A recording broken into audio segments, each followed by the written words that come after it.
यहाँ तक तो हो ही गया था ना।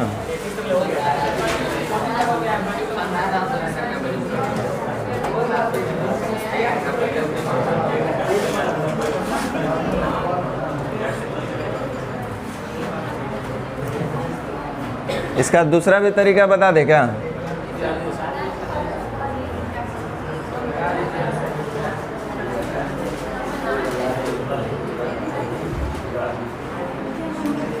देखते हैं।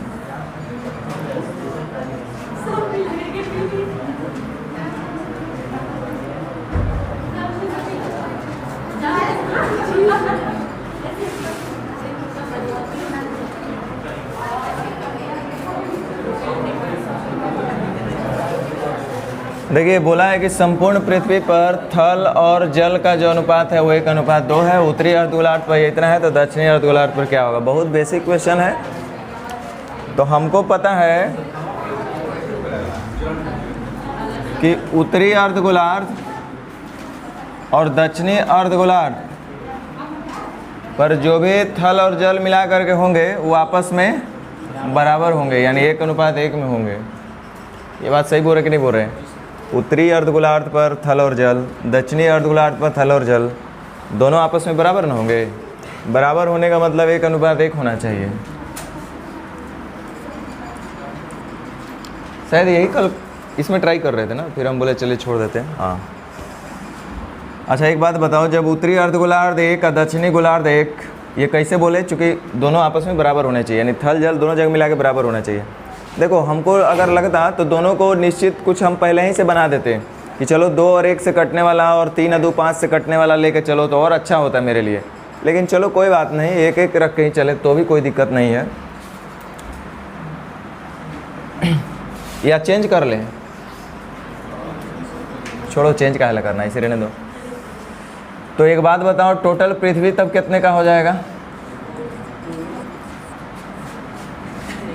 होना चाहिए ना। अब देखो हम देखना चाह रहे हैं कि उत्तरी अर्धगोलार्ध में थल और जल कितना होगा और दक्षिणी अर्धगोलार्ध में थल और जल हमको पता करना है। अब पूरा पृथ्वी पर थल और जल कितना है तो हमको पता है कि उत्तरी गोलार्ध में टोटल थल और जल मिला करके 1 है और उत्तरी अर्धगोलार्ध पे यह अनुपात 2:3 है, यानी टोटल का बैलेंस। टोटल से हमको थल निकालना होगा तो 2 से गुना, उसी तरह से टोटल का बैलेंस टोटल से जल निकालना होगा तो 3 से गुना। अब दक्षिणी गोलार्ध का बात करेंगे। पहले पृथ्वी का बात कर लें तो हमको टोटल पता है 2 है पृथ्वी पर थल और जल मिला करके, और रेशियो में कितना दिया है? 3। थल निकालना होगा तो 1 से गुना और जल निकालना होगा तो पहले रेशियो को थोड़ा सा ठीक कर लिया जाए, सब खड़े दिख रहे हैं। तो 5 और 3 कितना हो जाएगा? 15। 5 3 3 दूना 6, 5 3 3 का 9। इधर हो जाएगा 3 5 दूनी 10, 3 5 चौके 20। इसका मतलब पूरा पृथ्वी में थल कितना है? 10। पूरा पृथ्वी में जल कितना है? 20। अच्छा उत्तरी गोलार्ध में थल कितना है? 6। पूरा पृथ्वी पे थल कितना है? 10। इसका मतलब दक्षिणी गोलार्ध में कितना होना चाहिए? 4। उत्तरी अर्धगोलार्ध में जल कितना है? 9। पूरा पृथ्वी में कितना है? 20। इसका मतलब दक्षिणी अर्धगोलार्ध में कितना होना चाहिए? और ये आपसे पूछ रहा था, चलिए ध्यान दीजिए।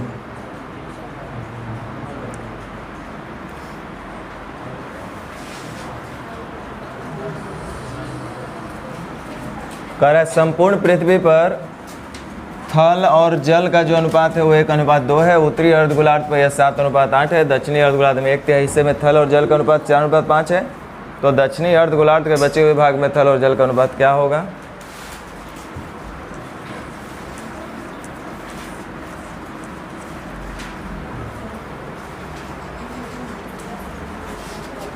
देखिए यहाँ पे टोटल थल और जल मिला करके हो रहा है 3।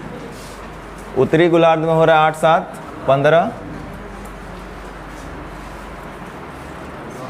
और यहाँ हो रहा है 5 4 9।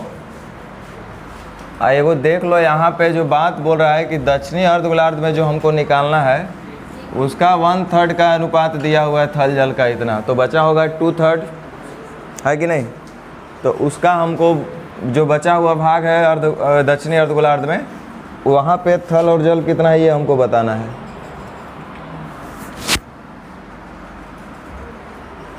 देखिए आप अगर 9, 15 और 3 से कटने वाली राशि कितना मानिएगा, 45 मानिएगा तो आपको दिक्कत हो जाएगा उसको हाफ हाफ करने में, सब कुछ को ध्यान रखना है। 90 मानिएगा तब तो 45 कर दीजिएगा, कर लीजिएगा ना। ध्यान दीजिए, जब 45 करिएगा, ध्यान दो, जब 45 करिएगा तो उत्तरी अर्धगोलार्ध तो 8, 7, 15 से तुलना हो जाएगी, क्योंकि आप 45 कर रहे हैं। लेकिन दक्षिणी अर्धगोलार्ध 45 का ही नहीं निकालना है हमको, सबसे पहले उसका तो 1/3 निकालना है। तो 45 का 1/3 कितना होता है, कितना, 15। अब 15 को 4:5 में आप नहीं तोड़ पाइएगा, तोड़ पाइएगा तो कैसे होगा। अच्छा 180 कुछ लोग बोल रहे हैं, 90 से हो गया तो 90 का ही मल्टीपल में दिमाग लगाएंगे तो आ जाएगा। अगर 90 नहीं हुआ तो मेरे समझ से 180 भी नहीं होना चाहिए, क्योंकि 90 180 में कोनो ज़्यादा अथी नहीं है।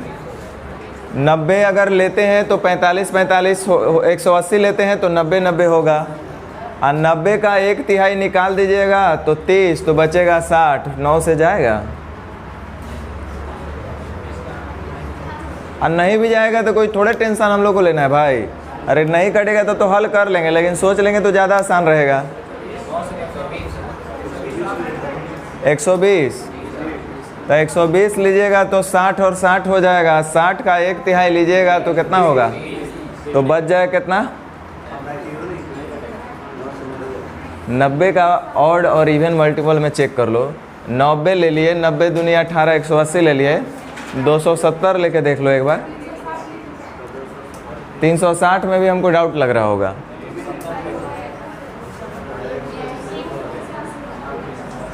अगर 270 लेते हैं तो उसका आधा कितना होगा, 135। तो 135 तो 8, 7, 15, 9, 35 से कट जाएगा ना। 135 का 1/3 निकालिएगा तो 45 आएगा। 135 का 1/3 कितना आएगा, 45 आएगा। रुक जाओ, अभी नहीं कटा है। 100 जो आपका जो हिस्सा है 1/3 का, उसका अनुपात दिया है कितना, 4:5। तो 135 का 1/3 45 हो रहा है, तो चेक कीजिए कि 4:5 से कट रहा है कि नहीं कट रहा है, कट रहा है ना। तो हम टोटल कितना मान लें, 270। अच्छा टोटल अगर 270 होगा तो एक बात बताइए, थल और जल मिला करके पूरा पृथ्वी पे कितना होना चाहिए। टोटल पृथ्वी को आप बोले हैं 270, जिसमें से थल और जल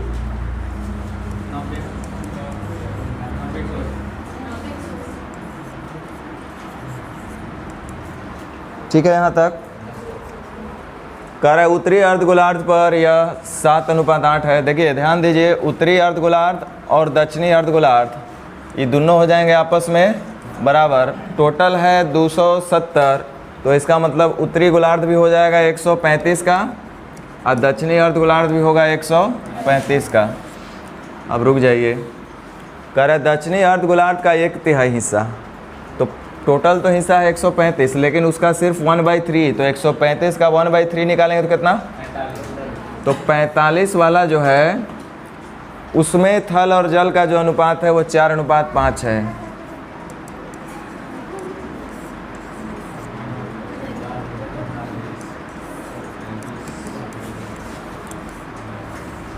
ये जो 45 वाला जो 4:5 में है, 5, 4, 9, 9, 5 का 20 और 5, 5, 25 है कि नहीं। तो कह रहा है तो दक्षिणी अर्धगोलार्ध के बचे हुए भाग में क्या होगा। हम लोग उत्तरी का लिख दिए ना, कोई बात नहीं। अगर इधर हम लोग दक्षिणी माने हैं तो इधर हम लोग क्या मान लेते हैं, उत्तरी मान लेते हैं। कह रहा है उत्तरी अर्धगोलार्ध पर यह अनुपात 7:8 है। तो 8 7 15, 15 9 35 से 9 सते और 9 अठे 72। ये 63 था आई ज था। चलिए अब बड़ा आसान काम हो गया, आपको भी सब दिखाई दे रहा होगा। हमको पता है कि टोटल पृथ्वी पर कितना है, तो जोड़ जाड़ के उत्तरी दक्षिणी आधा पूरा सब 90 होना चाहिए ना। देखिए उत्तरी अर्ध गोलार्ध में है, उत्तरी अर्ध गोलार्ध में यह 63 है, पूरा पृथ्वी पर 90 है, जिसमें से दक्षिणी अर्ध गोलार्ध पर, दक्षिणी इस बार इधर लिखे हैं बाबू, दक्षिणी अर्ध गोलार्ध पर देख रहे हैं कि हम लोग का कितना है 20, पूरा नहीं है, उसका 1/3 में है। यहाँ से भी कुछ किया जा सकता था लेकिन ज़्यादा टेढ़ा नहीं करना है। अगर यहाँ 63 है और यहाँ 20 है तो 60, 63 है 20 कितना हो जाएगा 83। अच्छा 83 अभी तक हुआ है, टोटल कितना होना चाहिए 90। एक और मतलब ये जो बचा हुआ भाग है उसमें कितना होगा। चलिए अब बचे हुए भाग में ज का भी पता करना है। अच्छा टोटल पृथ्वी में ज कितना होना चाहिए 180, जेकरा में उत्तरी में कितना है 72, बचा 108, कितना बच रहा है 108 में ज इधर कितना है 25, तो 108 में से 25 को घटा दो कितना 83, तो एक मतलब यहाँ पे होगा। कितने लोग को नहीं समझ में आया। देखो बहुत सरल बात में हम बोले कि टोटल पृथ्वी था आपका 270, जिसमें से थल और जल 1:2 में है। यानी कि हम इसमें से अगर जानना चाहें कि कितना थल है कितना जल है तो आप आराम से बता सकते हैं। 270 का तुलना 3 से थल निकालना है तो 1 से गुना, जल निकालना होगा तो 2 से गुना, तो ये हो जाएगा 90, ये हो जाएगा 180। ये पूरे पृथ्वी का बात है। अब हम बात कर लेते हैं उत्तरी अर्धगोलार्ध और दक्षिणी अर्धगोलार्ध। कह रहा है कि उत्तरी अर्धगोलार्ध पर यह 7:8 है। यहाँ से आपको पता है कि उत्तरी गोलार्ध और दक्षिणी गोलार्ध पृथ्वी को 2 इक्वल पार्ट में डिवाइड करेगा। तो टोटल पृथ्वी अगर 270 का है तो इट मीन्स कि उत्तरी गोलार्ध 135 का होना चाहिए और दक्षिणी गोलार्ध भी 135 का होना चाहिए। अब इसमें से एक इन्फॉर्मेशन गिवन है कि दक्षिणी अर्धगोलार्ध में 1/3 हिस्सा में थल और जल का अनुपात 4:5 है। 1/3 हिस्सा में जल और थल का अनुपात 4:5 है, 1/3। तो 135 का 1/3 निकालिएगा तो कितना होगा 45। इसमें बोल रहा है कि थल और जल का अनुपात 4:5 है, तो हम देख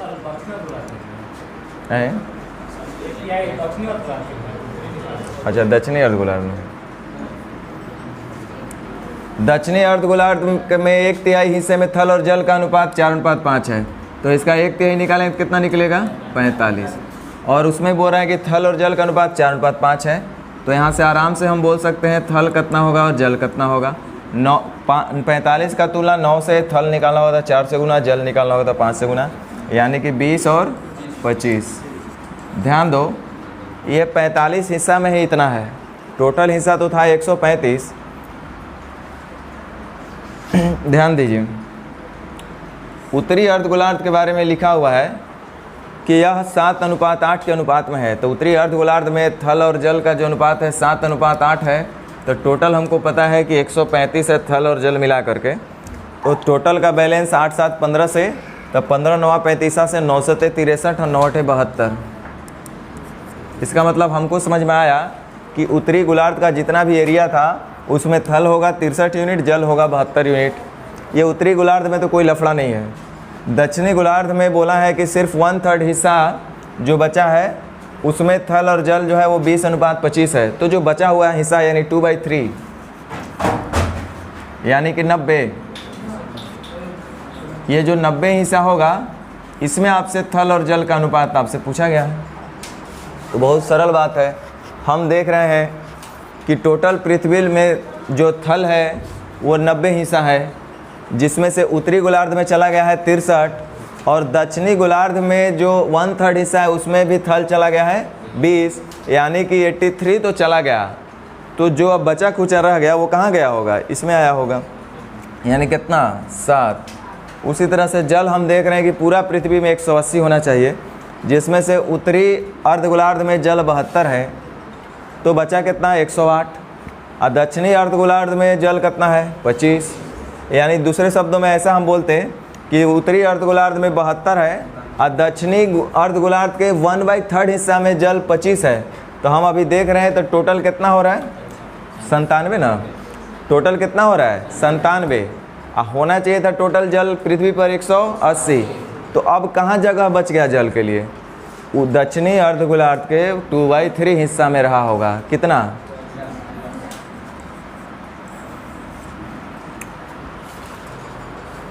यही शायद आपसे पूछ भी रहा था ना।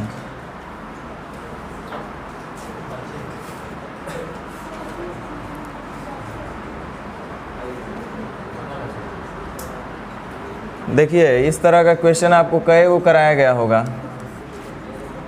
कह रहा है 22,500 रुपया को ABCD के बीच इस तरीके से बांटना है कि A और C का हिस्सा B और D का 3/2 भाग मिले। ध्यान दीजिएगा, A और C का हिस्सा B और D के कुल हिस्से का 3/2 गुना, यानी कि B प्लस D को मिलेगा 2 तो A प्लस C को मिलेगा 3। ऐसा क्वेश्चन में बोला गया है। कह रहा है कि B को D का 5/4 भाग मिलता है, A को C का 3 गुना प्राप्त होता है। बहुत अच्छा बात बोला है। आप मुझे बताना कि इन दोनों का रेशियो 3:2 है। B को D का 5/4 गुना मिलता है,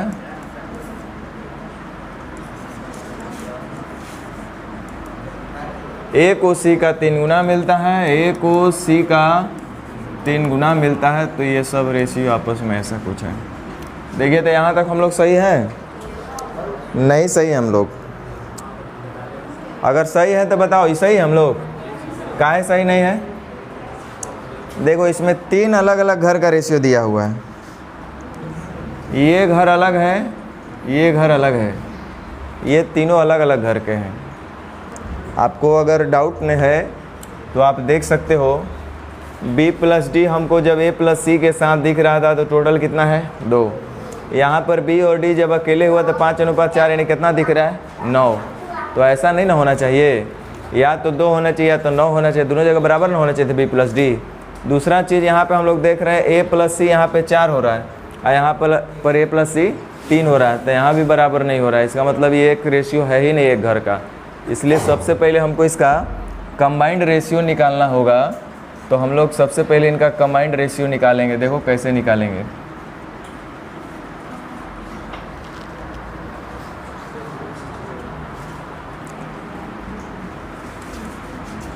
क्योंकि सबका अलग निकालना ही है तो निकाल लेते हैं। देखिए B को D का 5/4 गुना, B को जो है D का 5/4 गुना, तो हम यहाँ से क्या देख रहे हैं, कई तरीक़ा से इसको बनाया जा सकता है, लेकिन आप लोग तो काफ़ी आगे हैं तो इसलिए हम आपके लिए कुछ भी कर सकते हैं। तब B प्लस D का तुलना B प्लस D से B का हिस्सा निकालना होगा तो कैसे गुना? उसी तरह से B प्लस D का तुलना B प्लस D से D का हिस्सा निकालना होगा तो 4 से गुना। सही बोल रहे हैं।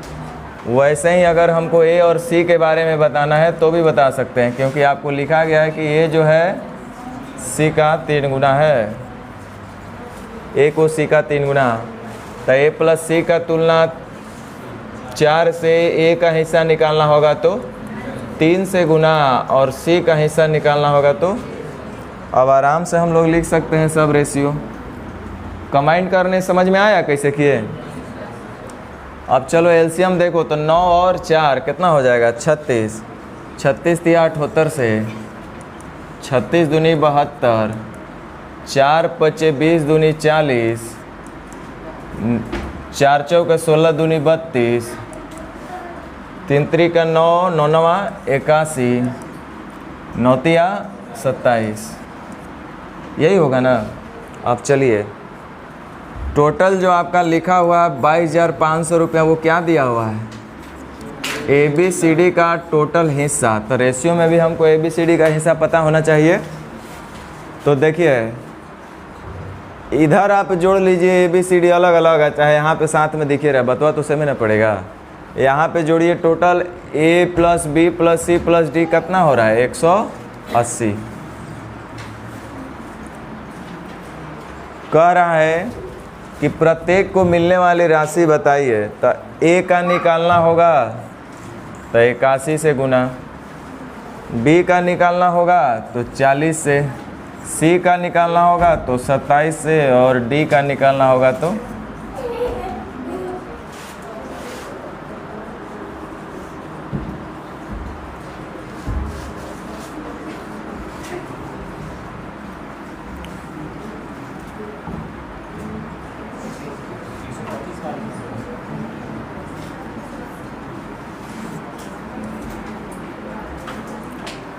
देखिए 2 नवा 18 और फिर से 2 पचे 10, 25 नवा 225 यानी 125 बार में सब कट गया।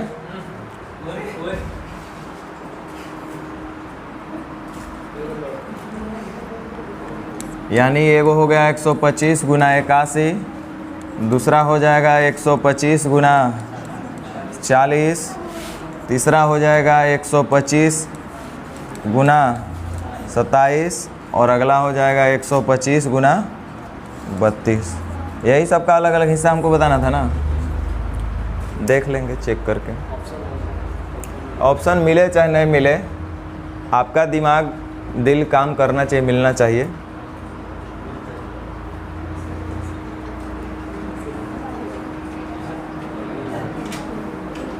यो बता दें,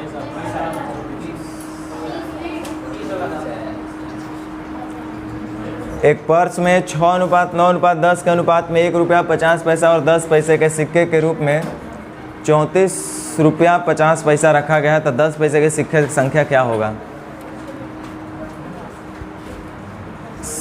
सिक्कों के रूप में टोटल इतना रुपया दिया हुआ है और ये पर्स में सिक्का रखा गया है, तो सिक्का रखा गया है, रुपया निश्चित राशि दिया है, तो हमको कहीं ना कहीं रुपया में बदलना पड़ेगा। तो देखिए 1 रुपया वाला टोटल कै गो सिक्का है 6 गो, यानी 6 रुपया होगा। 50 पैसा वाला 9 सिक्का है यानी 4.5 रुपया होगा, तो 6 रुपया 4.5 रुपया 10.5 रुपया हो गया। और 10 पैसा वाला 10 सिक्का यानी 1 रुपया होगा, यानी कि 10.5 और 1 11.5 रुपया होगा। पूछ कौन सी रहा है, 10 पैसे के सिक्के की संख्या ज्ञात कीजिए, तो कैसे गुना। ये पॉइंट से पॉइंट तो कटिए जाएगा, हमको लगता है 3 बार में कट भी रहा है।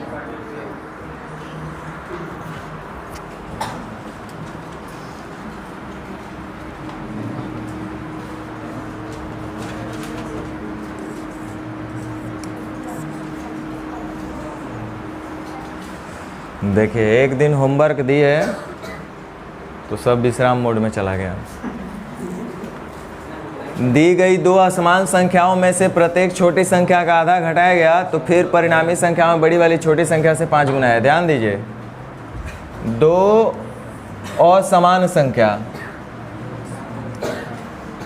कह रहा है कि प्रत्येक में से छोटी संख्या का आधा घटाना है। तो 2 गो असमान संख्या है, तो मान लो कि एक संख्या a है और दूसरा संख्या b है। एक संख्या a है, दूसरा संख्या b है। कह रहा है कि यदि 2 असमान संख्याओं में से a और b में से प्रत्येक से छोटी संख्या का आधा घटाया जाए, प्रत्येक से माने a और b दोनों संख्या से छोटी संख्या। ध्यान दो, हम मन ही मन मान लेते हैं कि a बड़ी संख्या है और b छोटी संख्या है। आप b को बड़ा संख्या मान लो तो भी कोई दिक्कत नहीं है, लेकिन हम बड़ा किसको माने हैं, a को, और छोटा b को। तो कह रहे 2 असमान संख्याओं में से प्रत्येक छोटी संख्या का आधा घटाया गया, प्रत्येक में से। तो ये तो संख्या है a और b, और दोनों में से छोटी संख्या का आधा घटा दीजिए। तो छोटी संख्या है b और उसी का आधा क्या करना है, घटाना है। तो एकरों में से प्रत्येक में से छोटी संख्या का ही आधा घटाना था। तो फिर जो परिणामी संख्या होगा तो उसमें बड़ी वाली छोटी वाली से 5 गुना है। बड़ी वाली जो होगा छोटी वाली का क्या गुना, तो एकरो 5 गुना कर दीजिए, दोनों आपस में बराबर हो जाए। ना तो छोटी और बड़ी का अनुपात 5 अनुपात, बड़ी और छोटी का अनुपात 5:1। सही बोल रहे ना।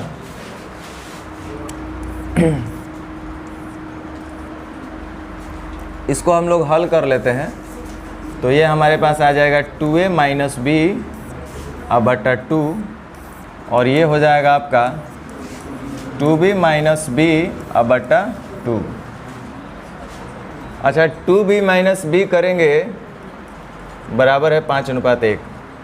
अब यहाँ से एक चीज़ और हम लोग सीखे हैं कि नज़दीक का गुना नज़दीक से या दूर का गुना। अच्छा इसको नज़दीक से करिएगा तो 2b माइनस बी यानी कितना बचेगा, b/2 का गुना कितना से होगा, अब बराबर 2a माइनस बी या बट्टा कितना, 2 से 2 तक ख़त्म हो जाएगा। बोलिए तो a अनुपात b थोड़ा सा देख लेते हैं। यहाँ पे 5b इधर घट के आएगा तो कै भी हो जाएगा, 6b बराबर 2a, तो 6b बराबर 2a यानी कि 3:1। सही बोल रहे हैं ना।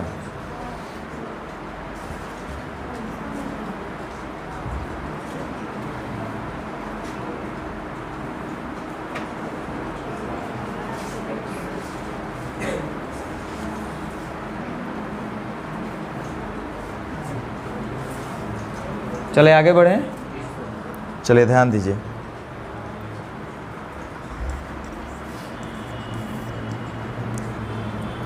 क्वेश्चन लिखा है कि दो असमान संख्या है और प्रत्येक में से अगर छोटी संख्या का आधा घटाएंगे, प्रत्येक में से छोटी संख्या का आधा घटाना है। किसका घटाना है, छोटी संख्या जो है ना उसका आधा घटाएंगे तो एगो परिणाम आएगा। और परिणाम ये आ रहा है कि जो बड़ा वाला संख्या है वो छोटी वाली संख्या का कै गुना हो जा रहा है, 5 गुना होने का मतलब है कि पहले तो कुछ और ना रहा होगा ये लोग। अब प्रत्येक से छोटा वाला संख्या का आधा घटाएं तो ये हो गया 5:1। रुक जाइए, अगर छोटी संख्या 20 होता तो इसका आधा घटाते। बोलिए, छोटी संख्या है 20 और इसका घटाएंगे आधा, एकरों में से आधा घटेगा ना, प्रत्येक में से उसी का आधा ना घटाना है। तो छोटी संख्या माना कि 20 था थोड़ा देर के लिए, और उसका आधा घटाएंगे तो आधा घटाएंगे तो कितना घटाएंगे, 10, तो कितना हो जाएगा, 50 होता तो कितना घटाते, तो कितना हो जाएगा, यही होगा ना। तो एक बात बताओ,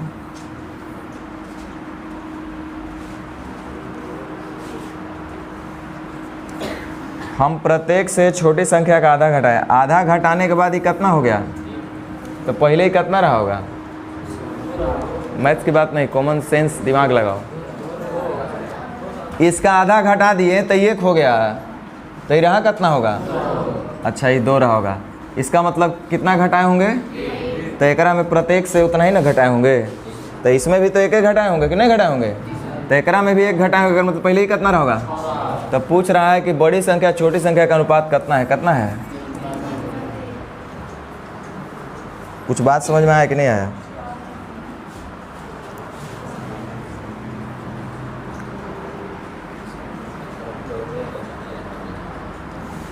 अरे भाई देखो क्या बोला कि आपका एगो बड़ा संख्या है,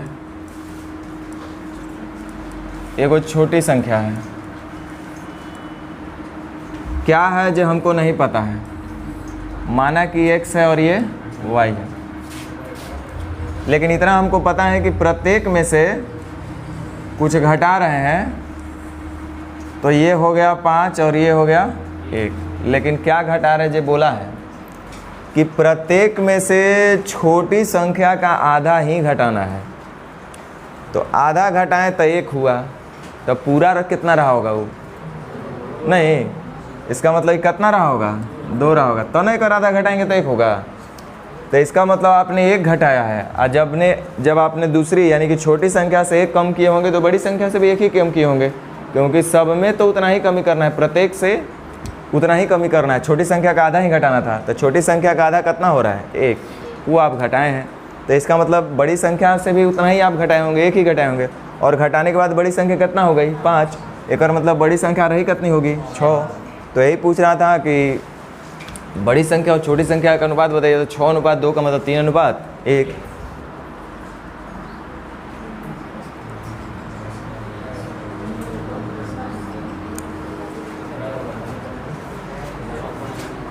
ये तो लगता है आप लोग को बताया गया था। अब तक 56, 99, 69। रात के 12 बजे कोई पूछेगा तो इसका आंसर बोलना ही है। फिर से बता दें? 2, 3, 4 तरीका आप लोगों को बताए थे करने का।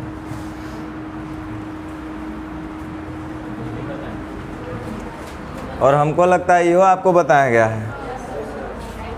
140 शायद आंसर आ रहा होगा। ये शायद 1/3 है।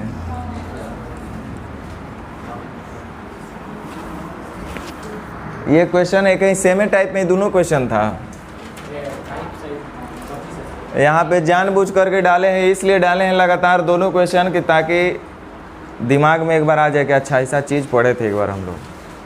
कुल मिलाकर के ये जो आपका प्रैक्टिस क्वेश्चन दिया हुआ है मिसलेनियस में, सारे कॉन्सेप्ट का एक निचोड़ है समझिए। तब आप देखे होंगे हर एक 4-5 क्वेश्चन के बाद एक प्रीवियस क्वेश्चन डला हुआ है, और वो जो भी प्रीवियस क्वेश्चन डला होगा एक नए कॉन्सेप्ट पे डला होगा।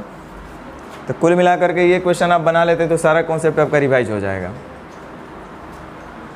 क्या करें, फिर से बता दें? आप बोलिएगा तो हम बता सकते हैं, हमको कोई दिक्कत नहीं है।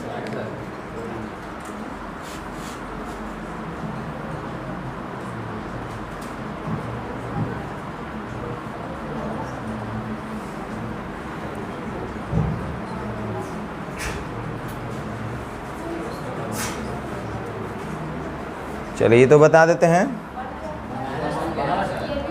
बुआ बताया हुआ क्वेश्चन है, सेम ये भी वही टाइप में बताए होंगे। ये तीनों एक ही टाइप में रहा होगा क्वेश्चन। वो टाइप होगा, सेम क्वेश्चन होगा, आंसर भी सेम होगा।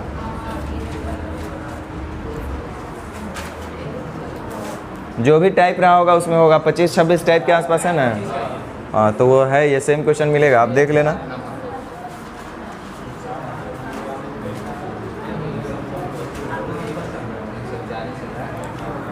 और हमको लगता है 41 भी बताने लायक नहीं है।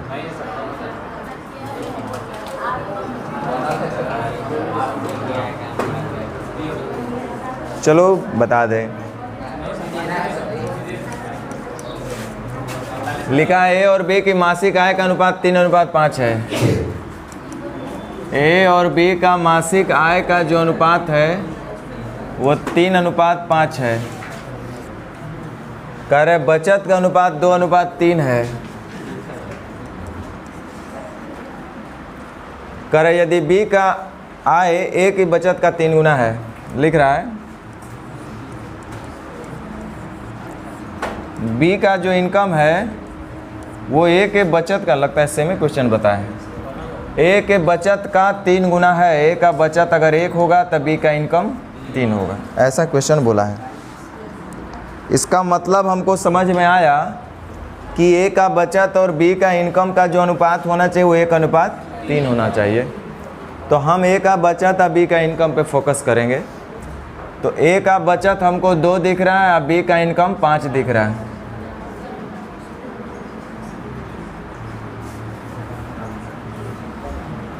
कोई बात नहीं, तो सबसे पहले इनको सेम कर लेते हैं। तो 2 × 10 और 5 दूनी, लेकिन सेम नहीं करना है। बी का इनकम जो होगा ए के सेविंग से 3 गुना हो जाएगा। तो इसको 1 से गुना करिए चाहे ना करिए, इसको जैसे ही आप 3 से गुना करिएगा तो 3 गुना हुआ कि नहीं हुआ? हुआ। तो इसका मतलब कुल मिलाकर के इस अनुपात में हमने 6 से गुना करा है, तो इसको भी 6 से गुना करना पड़ेगा। इसको आपने 5 से गुना करा है तो इसको भी आपको 5 से गुना करना पड़ेगा। अब जो पूछेगा बता सकते हैं आप। ए और बी के आय का अनुपात ज्ञात कीजिए। तो ए और बी का आय, कोई बात नहीं, ए और बी के आय का अनुपात।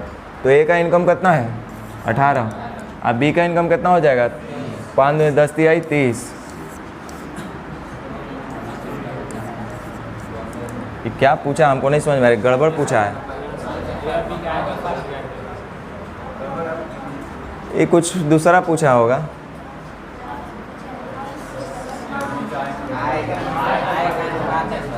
तो यह अनुपात बी तो कबो है। तो ए और बी का आय का अनुपात पूछेगा तो कहियो तो 3:5 रहेगा। है? हाँ वो कुछ और पूछा होगा, जो भी है। आय का अनुपात नहीं पूछेगा, आय का अनुपात पूछेगा तो कहियो 3:5 रहेगा।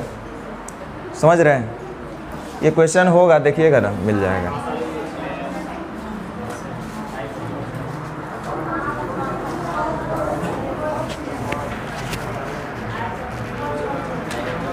अच्छा, मान लो कि खर्च का पूछा होगा, तो ए का इनकम है 18, बचत कर रहा है 10, तो खर्च कर रहा होगा।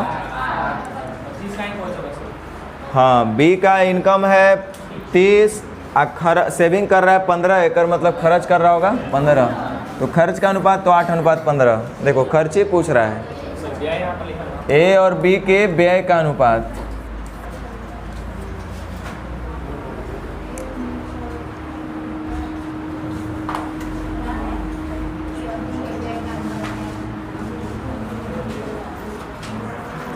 ये 1512 है ना।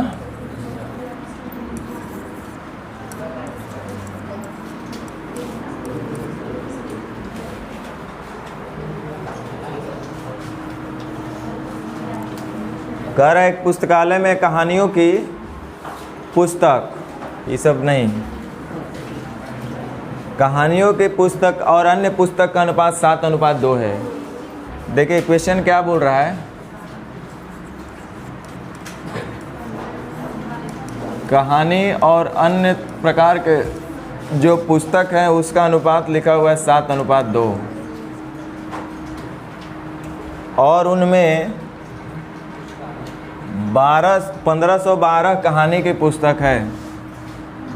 ठीक है, इसको रोक लेते हैं अभी। हाँ, 1512 कहानी की पुस्तक है। कुछ और कहानियों की पुस्तकों का संग्रह किए जाने से उक्त अनुपात 15:4 हो जाता है। तो कितनी पुस्तकों का, कहानियों की और कितनी पुस्तकों का संग्रह किया गया। इतना इजी क्वेश्चन है। आपको हम पढ़ाए होंगे दूध मिलाओ पानी सेम, पानी मिलाओ दूध सेम। तो पहले से आप देख रहे होंगे कि 2 तरह का पुस्तक है, कहानी और अन्य। अलग से कह रहा है कि कुछ और कहानी की पुस्तक हम ऐड करेंगे, कुछ और कहानी की पुस्तक ऐड करेंगे तो जो अनुपात हो जाएगा वो 15:। तो हम बोले कि पुस्तकालय में पहले से कहानी और अन्य पुस्तक थे, अलग से आप फिर उसमें कुछ कहानी की पुस्तक डाल रहे होंगे, तो कहानी की पुस्तक लाइएगा तो कहानी की पुस्तक बढ़ेगा, अन्य प्रकार के पुस्तक भी बढ़ जाएगा। अन्य प्रकार के पुस्तक की संख्या क्या होना चाहिए, सेम होना चाहिए। तो सेम करने के लिए देखिए यहाँ 4 है, यहाँ 2 है, तो इसको क्या करना पड़ेगा, 2 से गुना करना पड़ेगा।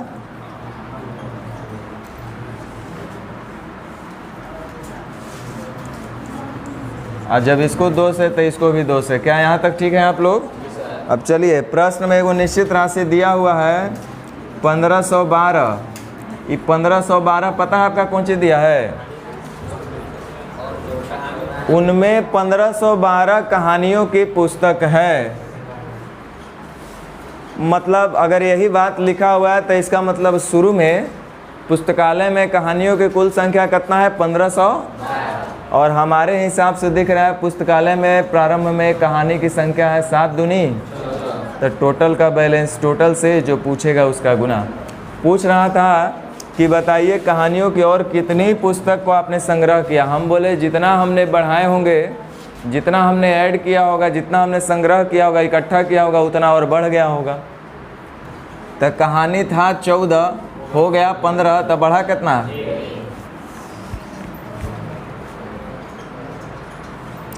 अब थोड़ा सा इसको काट लेते हैं। 14 दहा तो 140, आई 14 8 यानी 108। ऑप्शन को सुधार लीजिए।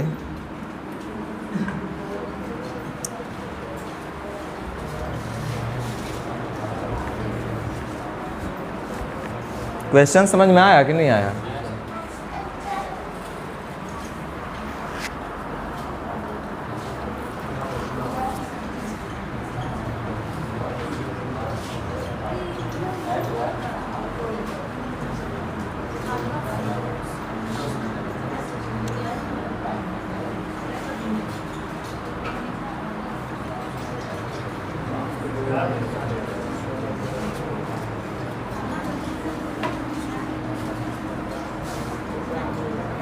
अभी मेरे पास इस क्वेश्चन को बताने के लिए दो ही रास्ता है, या तो एक्स से बनाएंगे या तो ऑप्शन से बनाएंगे।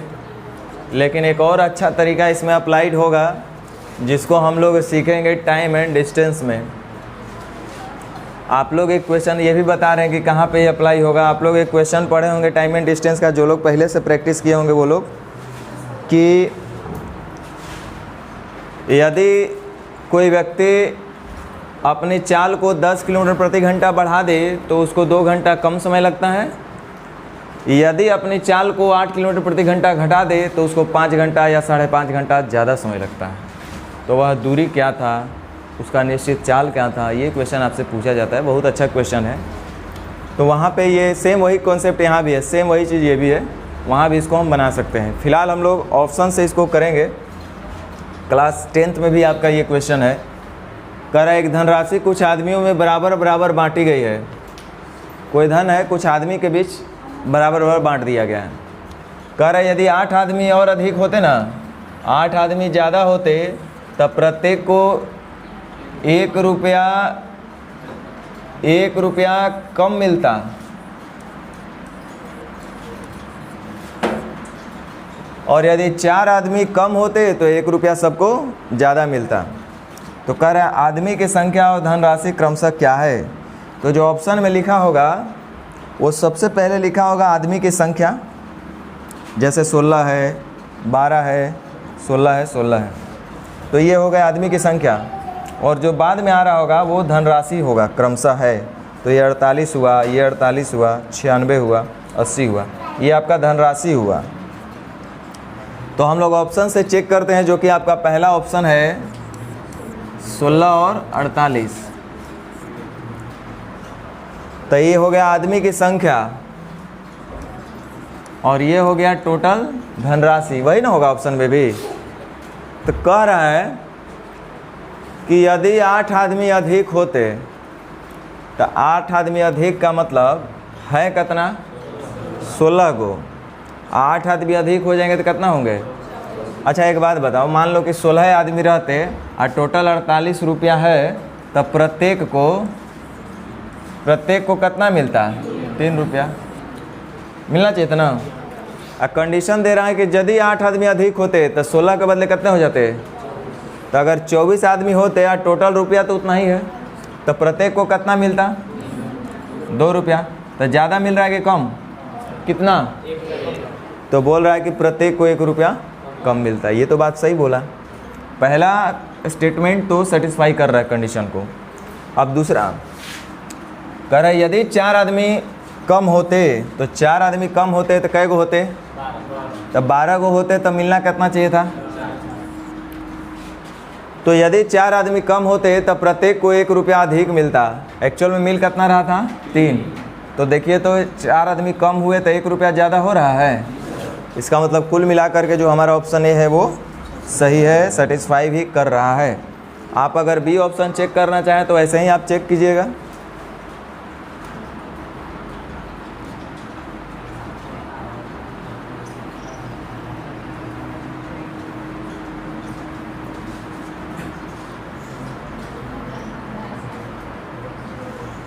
ये सीडीएस में भी क्वेश्चन पूछा है भाई, ध्यान दीजिए। करे किसी पद के लिए 120 आवेदक में से 70 पुरुष हैं। कोई वैकेंसी निकला, उसमें टोटल 120 आवेदक थे, उसमें से 70 पुरुष और 80, अच्छा ऐसा कुछ नहीं बोला है, 70 पुरुष हैं,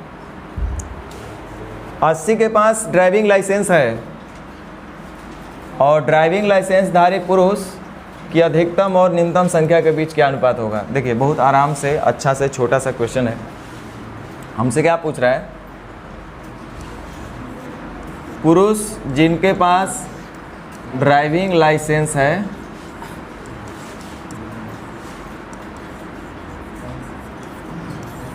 वो उनका मैक्सिमम और मिनिमम दोनों बताना है। एक बात बताओ, टोटल 120 लोग हैं आवेदक, उसमें से 70 को कौन चीज़ है, तो एक मतलब 50 को कितना होगी, 50 को महिला ना होगी। चलिए, कह रहा है 80 गो के पास ड्राइविंग लाइसेंस है, 80 गो के पास ड्राइविंग लाइसेंस है, 80 को पुरुष के पास कि 80 को महिला के पास। टोटल जितना भी रिक्रूटमेंट सेल है, बोर्ड है, उसके पास ऐसे 80 लोग हैं जिनके डॉक्यूमेंट में ड्राइविंग लाइसेंस मिल रहा है। 80 के पास ड्राइविंग लाइसेंस है। 120 आवेदक में 80 के पास ड्राइविंग लाइसेंस है, इसका मतलब 40 के पास नहीं होगा, जिसमें पुरुष और महिला दोनों मिला करके होंगे। ये तो पता चल रहा है ना। चलो ठीक है, कुल मिलाकर के मैक्सिमम 80 लोगों का ही सिलेक्शन हो सकता है अगर ड्राइविंग लाइसेंस कंपलसरी हो तो। खैर उससे हमको कोई लेना देना, यहाँ क्या समझना है वो ध्यान देते हैं। 80 के पास ड्राइविंग लाइसेंस है। ड्राइविंग लाइसेंस धारी पुरुषों की अधिकतम संख्या क्या हो सकता है? अच्छा बताओ, मैक्सिमम पुरुष हैं कितने? 70। 70 से ज़्यादा पुरुष नहीं ना हो सकता है। 71 को होगा? नहीं होगा, रुक जाइए। तो 70 को अगर मैक्सिमम पुरुष हैं और अधिक, सबसे अधिक से अधिक कितने ड्राइविंग लाइसेंस है? 80। तो 80 में हमको ये नहीं पता है कि कै गो पुरुष कै गो महिला का है, लेकिन इतना हमको पता है कि जोड़ जाड़ के टोटल 80 गो लाइसेंस है, लाइसेंसधारी लोग हैं। तो हमको अगर क्या हो सकता है, जरूरी नहीं कि यही होगा, कितने हो सकते हैं मैक्सिमम। तो हम बोले कि अगर 70 पुरुष हैं और 80 को लाइसेंस है तो यह संभावना प्रबल है कि मैक्सिमम 70 के 17 के पास लाइसेंस हो, क्योंकि 80 को ना लाइसेंस है। तो हो सकता है कि सभी के पास लाइसेंस हो, यानी मैक्सिमम 70 को के पास पुरुष के पास लाइसेंस हो सकता है। सही बोल रहे कि नहीं बोल रहे हैं? क्योंकि 80 को लाइसेंस है और 70 को पुरुष हैं, तो मैक्सिमम कितने पुरुष के पास लाइसेंस हो सकता है? तो मैं बोला 70 के पास हो सकता है, क्योंकि अगर 69 को होता तो हम 70 नहीं बोलते। लाइसेंस 80 को है, मैक्सिमम पुरुष 70 को है, तो हम बोले कि हाँ तब ऐसा हो सकता है कि अधिक से अधिक 70 पुरुष के पास लाइसेंस हो सकता है। तो मैक्सिमम पुरुष जिनके पास लाइसेंस हो सकता है वो कितने हो सकते हैं? ये बात सही बोल रहे कि नहीं बोल रहे बताओ? क्योंकि ड्राइविंग लाइसेंस टोटल 80 को है ना भाई, अब मैक्सिमम पुरुष कितने हैं? 70।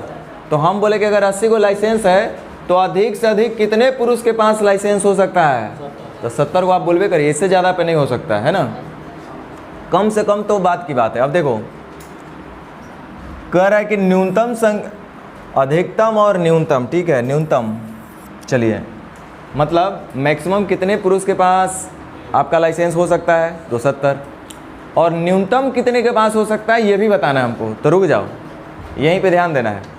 अगर 70 को पुरुष है, टोटल आवेदक 120 है, कर मतलब 50 को महिला है।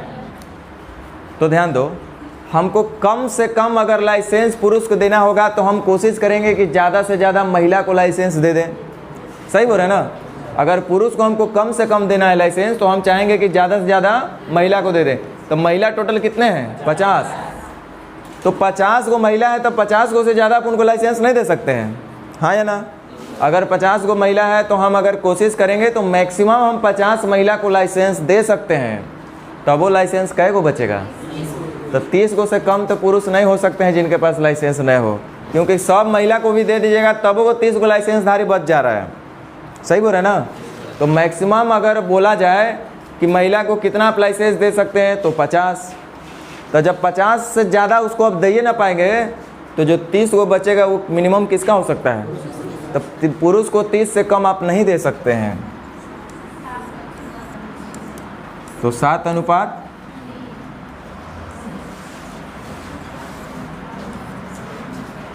कुछ बात समझ में आया कि नहीं समझ में आया?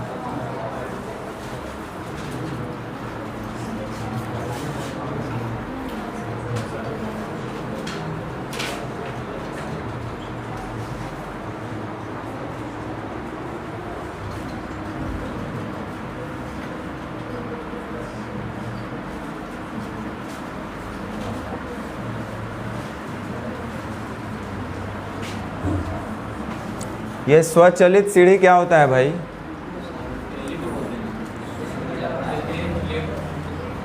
लिफ्ट नहीं, एस्केलेटर बोलते हैं उसको।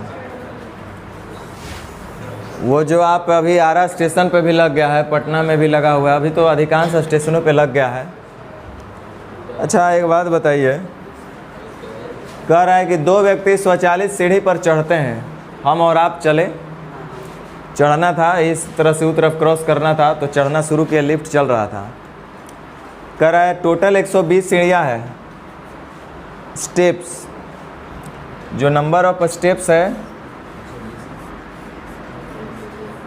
ऐसे ऐसे करके टोटल कितना है 120 को है, जैसे 1 2 3 4 5 ऐसे 120 को है।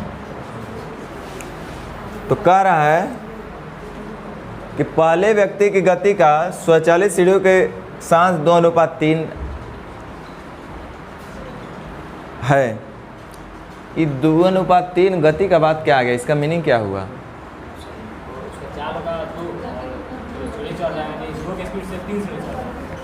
देखिए ऐसा खुरपाती हम लोग बहुत करते हैं। अब जैसे कुछ लोग को देखे हैं ढेर, वो सब लगता है कितना बिजी है। आया तो आप गए स्केलेटर पे, सीढ़ी पर अपना पैर रखे, ये नहीं कि अब चलो शांति से बैठ के अरे 10 सेकंड 5 सेकंड में तो चढ़िए जाएंगे, वो बात नहीं। सीढ़ी चलेगा, हम काहे बैठे रहेंगे, हम भी चलेंगे। तो तू इधरे से जाता सबसे बढ़िया, जब तोरा चले के इतना शौक था। तो कुछ लोग को देखिएगा सीढ़ियों पर चढ़, माने सीढ़ी तो चल ही रहा है, अब फिर भी वो भी चलते रहते हैं। ऐसा देखें कि नहीं देखें? हाँ, किए भी होंगे आप लोग। पहले व्यक्ति की गति जो है स्वचालित सीढ़ी के साथ 2:3 है। इसका मीनिंग क्या है, खाली मीनिंग आप समझ लीजिए, क्वेश्चन आप बना लीजिएगा। और इस पर डिटेल में 2-4 क्वेश्चन जो हम लोग करेंगे वो आपका टाइम एंड डिस्टेंस में करेंगे। जब रिलेटिव स्पीड वगैरह हम लोग पढ़ेंगे तो ये सब चीज़ आएगा। देखिए पहले व्यक्ति, एक्चुअल में ये जो सिलेबस है ना स्केलेटर वाला, ये आपका कैट के सिलेबस में है। पहले व्यक्ति की गति का अनुपात स्वचालित सीढ़ियों के साथ 2:3 है। ध्यान दो, इसका मतलब क्या हुआ, इसका मतलब क्या हुआ ज़रा ये हम आपको बता दें।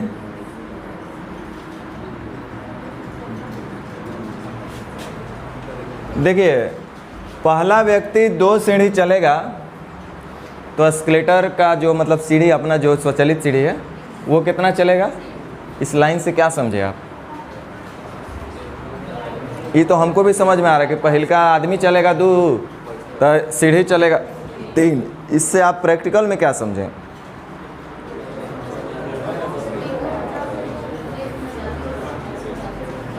हैं? बताइए प्रैक्टिकल मीनिंग क्या हो सकता है, सोचिए, थोड़ा सा विचार कीजिए।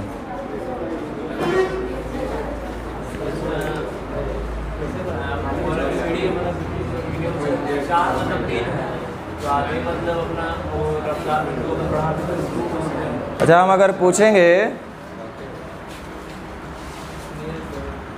ध्यान दो, हम वहाँ ले नहीं जाना चाह रहे, एक्चुअल में हम बता रहे हैं ये टाइम एंड डिस्टेंस में, और मज़ा से आप समझिएगा। एक आदमी व्यक्ति चला और सीढ़ी भी चल रहा है ना, तो मान लीजिए कि आप सीढ़ी पर अपना पैर रखें, तो आप रखें तब अपना काम शुरू न कीजिएगा, चलना स्टार्ट कीजिएगा, और सीढ़ी भी अपना चलना स्टार्ट करेगा। तो किसी निश्चित दूरी के बाद, जैसे जहाँ पे आप उतरिएगा सपोज मान लीजिए वहीं पे, तो इनमें ज़्यादा समय किसको लगेगा, आदमी को कि सीढ़ी को? सोचो सोचो, दोनों को समय सेम लगेगा। आप दिमाग का यूज करो कि सेम लगेगा कि नहीं लगेगा। सोच पा रहे हैं आप? जब हम लोग सीढ़ी पर बैठेंगे तो जितना भी समय रहा होगा, तो हम पहले उतरेंगे वो बाद में आएगा, ऐसा होगा? समय तो दोनों के सेम लगेगा। अच्छा, इसका यूज है क्यों, हम चाहते थे उसको कट मार के आपको सोल्व करके दे देते, लेकिन वो मतलब नहीं है। थोड़ा सा तो चलो अंदर, भले समझ में पूरा आए हुए चाहे ना आए हुए, रिलेटिव स्पीड का concept, time speed distance constant का कॉन्सेप्ट। ध्यान दो, पहले व्यक्ति की गति और सीढ़ी की गति का अनुपात 2:3 है। ये स्पीड का रेशियो दिया है 2:3। मतलब अगर ये 2 स्टेप चलेगा तो वो 3 स्टेप चलेगा, ठीक है। अब ध्यान दीजिए, 2 स्टेप और 3 स्टेप चलने का मतलब क्या होता है कि 2 स्टेप तो आप चले और 3 स्टेप वो चलेगा, यानी कि आप लोग फाइनली 5 स्टेप चले होंगे दोनों को मिला करके। हम ये बोलना चाह रहे हैं, जो डिस्टेंस की अब हम बात करेंगे तो हम बोलेंगे कि आपने 2 स्टेप चला, सीढ़ी 3 स्टेप चल रही है, इसका मतलब एक पार्टिकुलर समय में आप 2 स्टेप चल रहे हैं और वही पार्टिकुलर समय में वो 3 स्टेप चल दिया, तो इसका मतलब आप लोग फाइनली एक समय में 5 स्टेप चल रहे होंगे। रुको रुको रुको, एक बात बताओ, आप नहीं चलते, स्थिर रहते तो जल्दी पहुंचते कि उससे लेट पहुंचते? आप काहे चलते हैं हमको ही नहीं समझ में आता है। चलने से आपको क्या फ़ायदा है? वो तो चलिए रहा था, आप काहे चल रहे हैं? जल्दी के लेट? सुन लो, जो पूछ रहे उस सवाल का जवाब दो, पूरे सवाल में ही आंसर छुपा रहेगा। आपसे हम पूछे कि आप चलते हैं तो आप जल्दी पहुंचिएगा कि लेट पहुंचिएगा? जल्दी पहुंचिएगा ना? अरे कोई नहीं चलेगा फिर भाई, तब तो कोई नहीं चलेगा। जब ऐसा बात होता तो कोई नहीं चलता। बोला तब लेटे जब पहुँचब तो आराम से खड़े रहो। हम कहला पैर अपना दुखावे जाए अलग से, है ना। हड़बड़ी में आदमी रहता तब बोलता है चल यार जल्दी निकलो, वो पर बेचैनी में रहता है सब, और वो पे चढ़ता रहता है। वो काहे आदमी चलता है ये बताइए? जल्दी पहुँचिएगा, है कि नहीं? तो जल्दी पहुँचने का मतलब क्या हुआ, कुछ सोचो। इसका मतलब कि आपका स्पीड और सीढ़ी का स्पीड, दोनों का स्पीड आपका जुट रहा है, तो ना आप जल्दी बढ़ रहे हैं। और नहीं जुटता तो फिर कम होते आप। इसका मतलब 2 स्टेप आप चलिएगा तो 3 स्टेप सीढ़ी चल रहा होगा, मतलब एस्केलेटर, स्वचालित सीढ़ी। तो 2 स्टेप आप चलिएगा तो 3 स्टेप वो चलेगा, यानी कि फाइनली एक पार्टिकुलर समय में 5 स्टेप आप लोग चलिएगा, है कि नहीं? अब रुक जाओ, कहने का मतलब ये स्टेप दिया हुआ है, हम दूरी का बात करते हैं। तो जब समय तो कांस्टेंट दिख रहा है, समय कौन चीज़ है? जितने समय में आप 2 स्टेप चल रहे हैं, फिर उतना ही समय में वो 3 स्टेप चल दे रहा है। इसका मतलब आपका समय तो कांस्टेंट है, और जब समय कांस्टेंट होगा तो चाल और दूरी आपस में समानुपाती होगा। क्या होगा? बोले ये कैसे बोल दिए सर आप?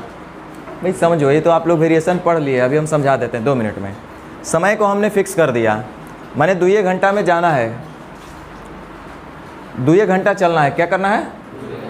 अच्छा बताओ, जिसका स्पीड ज़्यादा होगा वो कम चलेगा कि ज़्यादा? हमने समय आपको फिक्स कर दिया। मैं बोला तुम्हारे पास 2 घंटा है, लो बाइक अपना अपना उठाओ और पहुंच जाओ। कहाँ जाना है हमको नहीं पता है, बताओ क्या होगा? जिसका स्पीड ज़्यादा होगा, मान लो एगो 50 किलोमीटर प्रति घंटा के स्पीड से चल सकता है, एगो 80 किलोमीटर प्रति घंटा के स्पीड से चल, दोनों में दूरी ज़्यादा कौन तय करेगा? समय 2 घंटा है, समय 2 घंटा है, तो एगो का स्पीड है, एगो बाइक उठाया तो 50 किलोमीटर, दोनों। देखो मैथ्स की बात नहीं कर रहे भाई, मैथ्स आता तो हम थोड़े पढ़ा पाते, कॉमन सेंस का बात है। आपके पास 2 बाइक हमने दे दिया, 2 लड़का लोग को अलग अलग दिए, बोले देखो भाई तू लोग के पास 2 घंटा समय है, अभी 11 बज रहा है, मतलब 1 बजे तक, 11 से 1 बजे तक तुम लोग को चलना है, 2 घंटा तुम लोग को हम समय दिए। तो एगो पता है बालक जो है वो 50 के स्पीड से चला पाता है, और एगो जो है वो 80 का स्पीड से बताता है। तो बताओ दोनों ज़्यादा दूरी, दोनों में कौन तय करेगा? कैसे? हाँ, तो 2 घंटा अगर चलेंगे तो हम 80 का स्पीड से चलेंगे, आप 50 का स्पीड से चलेंगे, तो दोनों हम लोग साथ ही रहेंगे, एक ही जगह मिलेंगे। क्या लगता है हर बार उल्टे हम पूछते हैं? अब बताइए 50 के स्पीड से हैं आप, 60 के स्पीड से हैं, देखिएगा एगो चलते हैं महात्मा गांधी के स्पीड में, एगो आदमी चलता है, एगो जो धीरे धीरे चलता है, और दोनों एक समय पे निकलना शुरू किया, घर से चलना शुरू किया है। तो हम बोले कि यार एक ही समय पे पहुंच भी गया, तो हम अगर आपसे बोलें कि इनमें ज़्यादा दूरी कौन तय किया होगा? अब दूरी हम नहीं फिक्स किया, हम समय फिक्स किए। अरे भाई जैसे हमने बोला कि 2 घंटा आपको चलना है, हम ही नहीं बोले कि आपको आरा जाना है कि पटना जाना है, बस मतंगी जैसा चल देना है। बाइक उठाए और चल दिए, जिधर चलना चलो, सासाराम रूट पकड़ लो एकदम, चलो अनाधुन गियर पर गियर बदल करके। एगो 50 के स्पीड से चल रहा है, एगो 80 का स्पीड है, लेकिन चलना 2 ही घंटा है। तो ज़्यादा दूरी कौन तय करेगा? अच्छा, कम दूरी कौन तय करेगा? इसका मतलब जिसका चाल ज़्यादा होगा उसका दूरी भी, जिसका चाल ज़्यादा उसका दूरी ज़्यादा तय करेगा, जिसका चाल कम होगा वो दूरी भी कम तय करेगा। ये कब संभव है? यह कब संभव है? जब समय को फिक्स कर दे, समय से आपको बांध दें कि भाई समय का बाउंडेशन है 2 घंटा, 2 घंटा में ही आपको चलना है, तो एक का स्पीड ज़्यादा है, एक का स्पीड कम है। तो बच्चा भी बोलेगा कि सर जब 2 घंटा चलना है तो हमारा स्पीड अगर ज़्यादा होगा तो हम ज़्यादा दूरी तक चले जाएंगे, जिसका स्पीड कम होगा लूना वाला इधर ही रुका रह जाएगा। सही बोल रहे कि नहीं बोल रहे हैं? तो इसका मतलब ये हुआ कि जिसका स्पीड कम होगा वो जो है दूरी भी कम तय कर पाएगा, और जिसका स्पीड ज़्यादा होगा वो दूरी भी ज़्यादा तय कर पाएगा। यह कब संभव है? जब समय कांस्टेंट हो। इसका मतलब जब समय कांस्टेंट होगा तो चाल और समय आपस में, चाल और दूरी आपस में समानुपाती हो जाएंगे। दूरी ज़्यादा तय कर रहा है इसका मतलब उसका चाल ज़्यादा होगा, दूरी कम तय कर रहा है इसका मतलब उसका चाल कम होगा। यह कब संभव है? जब समय कांस्टेंट हो।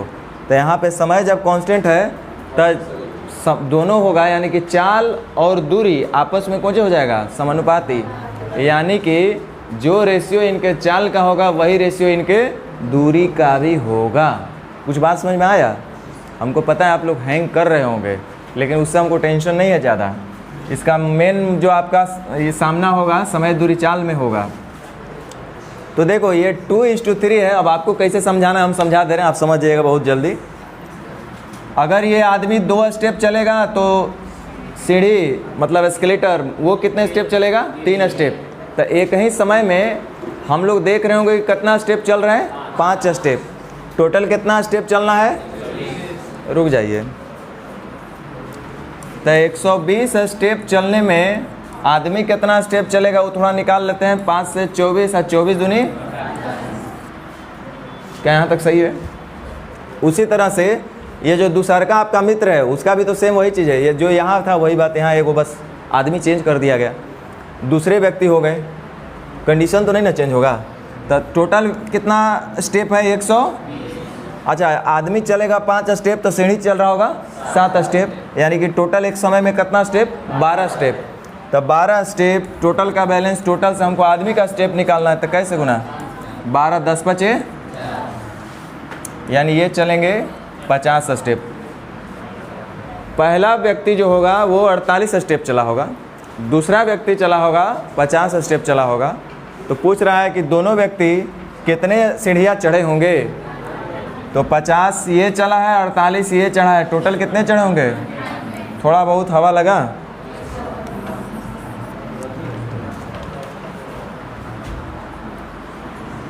चलो अब आज भर लगता है छोड़ देना चाहिए, है ना? कि बता दें इसको? चलिए आज छोड़ देते हैं, फिर आपको सर दर्द होने लगेगा। 50 कौन चीज़ है? 50 से तो बढ़िया मज़ेदार क्वेश्चन एक और था, लेकिन आज भर आप लोग देखिए 50 से भी ज़्यादा मज़ेदार क्वेश्चन आपका 51 है। हमेशा हम 51 बनाते हैं और 50 विद्यार्थी के लिए छोड़ देते हैं, क्योंकि वहाँ एक ही स्टेप हुआ है, यहाँ 2 स्टेप हुआ है, यहाँ तक खाली कर दिया जाता है। और यहाँ पे बोल रहा है यदि यह क्रिया इस प्रकार से पुनः एक बार फिर से किया जाए, मैंने ये जो आप कर रहे हैं ये काम फिर से करना है। ऐसे पहले वाला क्वेश्चन में यहीं पे करके छोड़ दिया है, तो ये हम बनाएंगे, वो आप बना लीजिएगा।